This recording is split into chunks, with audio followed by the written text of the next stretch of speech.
Now I am taking the element from atomic number 11 to 20. अब मैं आपको 11 से 20 तक के एटॉमिक नंबर की distribution of electrons and number of neutrons कैसे हम लोग काउंट करेंगे ये बताती हूँ।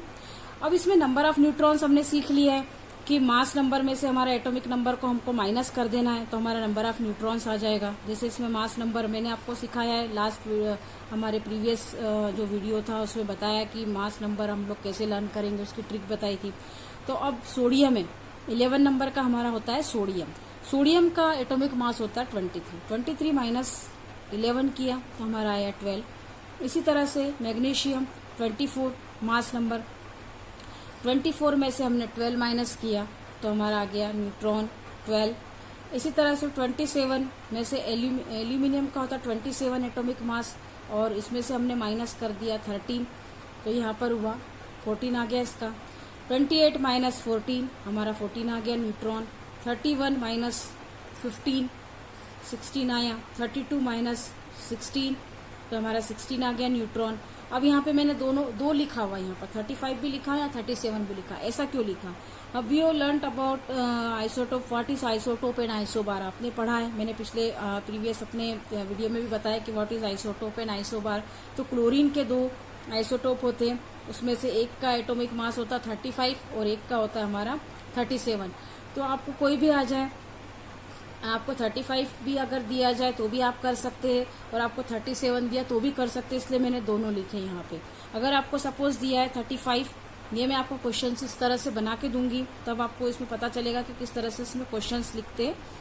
35 है एटॉमिक मास सपोज, तो उसमें से हमने 17 माइनस किया तो न्यूट्रॉन हमने काउंट कर लिया इसमें 18।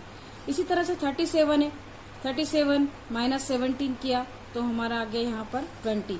अगर आपको 37 दिया है तो आप न्यूट्रॉन लिखेंगे 20 और अगर आपको 35 दिया एटॉमिक मास तो आप उसका न्यूट्रॉन लिखेंगे यहाँ पर 18। इसी तरह से हमको पता है कि मास नंबर होता है ऑर्गन का होता है 40 माइनस 18 कर दिया तो 22 आया। 39 माइनस 19 हमारा 20 आया। 40 माइनस 20 आया कैल्शियम का। इस तरह से ये तो न्यूट्रॉन तो बहुत इजी निकालने का, आप लोग इजी वे में निकाल लेंगे कि एटॉमिक मास में से एटॉमिक नंबर माइनस कर देंगे। यहाँ P+N लिखा हुआ है आपको लर्न कराने के लिए, फिर से रिवाइज कराने के लिए कि आपको मालूम होना चाहिए कि mass number, what is mass number. Mass number is the sum of proton and neutron is called our mass number. आप देख सकते हो यहाँ पे भी कि ये प्रोटॉन है और ये न्यूट्रॉन है, इन दोनों को हम प्लस करेंगे तो हमारा ये आ जाएगा मास नंबर हमारा 23। इसीलिए यहाँ पर मैंने P+N लिखा हुआ है और P लिखा है यहाँ पे और E लिखा, उसका मीनिंग ये है P मीन्स प्रोटॉन। यानी सपोज आपको अगर सोडियम में पूछा जाए कि what is how many protons are there in sodium तो आपको लिखना 11, यानी उसका जो एटॉमिक नंबर है वही उसका प्रोटॉन है। एंड हाउ मेनी इलेक्ट्रॉन्स पूछा तो भी आपको लिखना 11, यानी proton, electron and atomic number सब एक ही होता है, आपको वही डिजिट लिखना है। Okay, next I am taking distribution of electrons in various orbit according to 2n square rule. Bohr Bury rule आपको पता है, मैं पहले पढ़ा चुकी हूँ what is Bohr Bury rule, 2n square rule. This is K shell, L shell, M shell, M and N। अब इस तरह से आपको डिस्ट्रीब्यूशन करना है। ये सब अलग अलग कलर्स में बताया कि K शेल को ग्रीन से बताया है, L को येलो से, M को पिंक से बताया और N को हमने रेड कलर से बताया कि आपको पता चले कि अलग अलग शेल है, इनमें अलग अलग इलेक्ट्रॉन्स रहते हैं और किस तरह से एटम का स्ट्रक्चर बनता है, उनमें इलेक्ट्रॉन किस तरह से डिस्ट्रीब्यूट होते हैं। ये डायग्रामेटिकली मैं आपको अगले अपने नेक्स्ट वीडियो में बताऊंगी कि डायग्राम भी बनाने को आएंगे आपको, जिसमें आपको डिजाइन करने पड़ेंगे अपने डायग्राम। आपको कोई भी एटम या कोई भी एलिमेंट दे दिया जाएगा और आपको उसमें डिजाइन करके बताना रहेगा कि किस तरह से आप उसमें फिलअप करेंगे। जैसे सोडियम है, सोडियम का होता है एटॉमिक नंबर 11। पहले भी मैं बात बता चुकी हूँ आपको कि कभी भी आपको एटॉमिक मास को डिस्ट्रीब्यूशन नहीं होता है, हमेशा जो डिस्ट्रीब्यूशन होता है वो एटॉमिक नंबर का होता है। क्योंकि कई बार बहुत से स्टूडेंट एटॉमिक मास को डिस्ट्रीब्यूट कर देते और उनका पूरा डिस्ट्रीब्यूशन यहाँ पे मिस्टेक हो जाती, पूरा डायग्राम ही उनका गलत हो जाता है। इसलिए मैं बार बार बता रही हूँ कि एटॉमिक नंबर हम डिस्ट्रीब्यूट करेंगे। सोडियम का एटॉमिक नंबर है 11 को डिस्ट्रीब्यूट करना है। पहले शेल में हमको पता है कि 2 मैक्सिमम आना ही है इलेक्ट्रॉन, तो हमने 2 लिखा। बचे हमारे उसके बाद L शेल में भी हमको पता है 2n स्क्वायर से मैक्सिमम कितने आएंगे, 8 इलेक्ट्रॉन आएंगे, हम 8 लिखेंगे यहाँ पर। फिर बचा हमारा 1, तो वो 1 हमारा जाएगा M शेल में। इस तरह से 2 8 1 डिस्ट्रीब्यूशन होगा 8 + 2 + 1 कितना हो गया हमारा 11 हो गया। मैग्नीशियम एटॉमिक नंबर 12 डिस्ट्रीब्यूशन में फिर 2 और 8 लिख देंगे हम, और बचे हमारे 2, उसको हम इस वाले शेल में लिख देंगे। 13 को डिस्ट्रीब्यूट किया 2 8 3, 14 को डिस्ट्रीब्यूट किया 2 8 4, 15 को डिस्ट्रीब्यूट किया 2 8 5, 16 को हमने डिस्ट्रीब्यूट किया 2 8 6, 17 को डिस्ट्रीब्यूट किया हमने 2 8 7। अब आप यहाँ पे 35 37 को डिस्ट्रीब्यूट नहीं करेंगे, क्योंकि मैं बार बार बता चुकी हूँ कि मास नंबर को कभी भी डिस्ट्रीब्यूट नहीं करना, हमें सिर्फ एटॉमिक नंबर ही डिस्ट्रीब्यूट करना। 2 8 7, 18 को डिस्ट्रीब्यूट किया है 2 8 8, 19 को डिस्ट्रीब्यूट किया है हमने यहाँ पर 2 8 8 1। अब यहाँ पर आप देखेंगे कि आपको कुछ अलग लगेगा, यहाँ पे 2 8 8 1, यहाँ पर मैंने 19 को 2 8, यहाँ पे मैं 9 भी लिख सकती थी, यहाँ पे भी मैं 10 इस तरह से लिख सकती थी।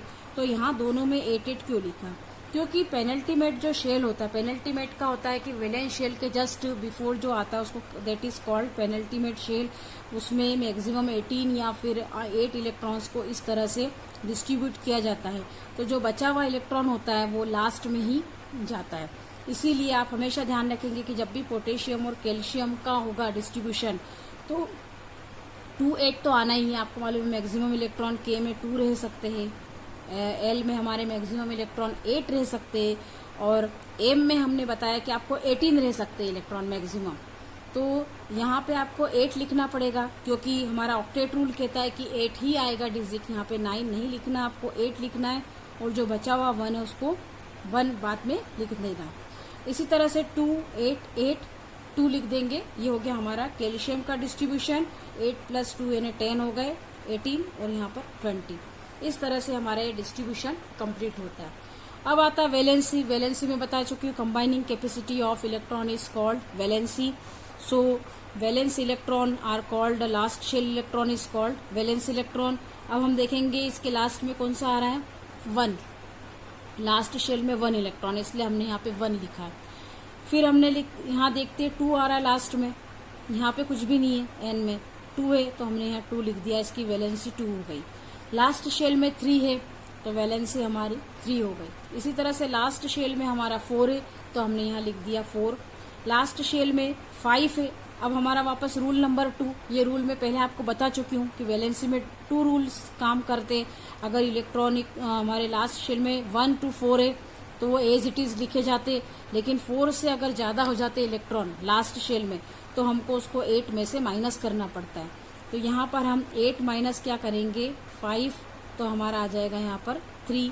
इसी तरह से यहाँ पर हम यहाँ पे लास्ट में 6 है तो 8 माइनस हम क्या करेंगे यहाँ पर 6 करेंगे, इसीलिए आ गए यहाँ पर 2। लास्ट में हमारा 7 है तो 8 माइनस हम लोग करेंगे 7, तो यहाँ आ जाएगा 1। इसी तरह से 8 है लास्ट में तो 8 माइनस 8 क्या आ जाएगा हमारा 0। इस तरह से ये हमारे वैलेंसी काउंट हो गई। अब नेक्स्ट हम लोग आते यहाँ पर आप देखेंगे यहाँ लास्ट में कितना है 1। वापस रूल नंबर 1 चलेगा, लास्ट में 1 है मतलब एज इट इज हमको 1 लिखना है, लास्ट में 2 है यानी एज इट इज हमको 2 लिखना है। अब ये valency, distribution of electrons, counting of neutrons, how can you find out neutrons, what is atomic number, atomic mass, इससे रिलेटेड सीबीएसई की बुक में बहुत सारे क्वेश्चन है। अगर ये वाली टेबल और जो फर्स्ट टू 10 वाली टेबल आप अच्छे से कर लेते हैं तो आपको ये चैप्टर पढ़ने की जरूरत नहीं है। इसके जितने भी क्वेश्चन है आप बहुत इजी वे में इसको सॉर्ट आउट कर सकते हो।